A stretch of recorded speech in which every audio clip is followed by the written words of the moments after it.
कुर्ला येथे झालेल्या अपघातामध्ये सर्वात बसने रिक्षाला धडक दिली आणि कित्येक मीटरपर्यंत फरफटत ती बस रिक्षाला घेऊन गेली। हा रिक्षा चालक भाडं घेऊन कुर्ल्यात आला होता।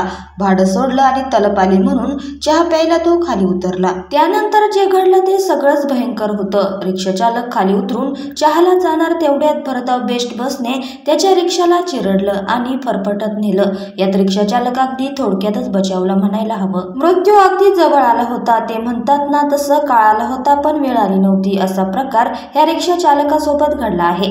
त्याने नेमकं काय घडलं ते सविस्तर सांगितलं आहे।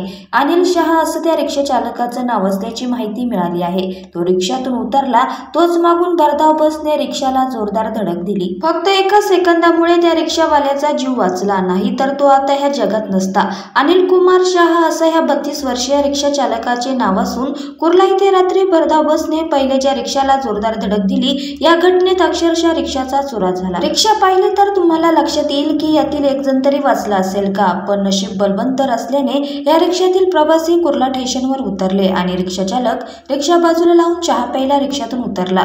तोच मागून आलेल्या भरधाव बसने रिक्षाला जोरदार धडक दिली। अनिल रिक्षाच्या बाहेर चहा प्यायला उतरला म्हणून तो वाचला। दरम्यान त्याला रिक्षाची धडक लागली आणि तो खाली पडला। यात त्याच्या पोटाला जखम झालीये। त्याच्यावर भाभा रुग्णालयात उपचार सुरू आहे। कुर्ल्यात मृत्यूचं तांडव लोकांनी पाहिलं, अनेक गाड्यांचं नुकसान झालं आहे।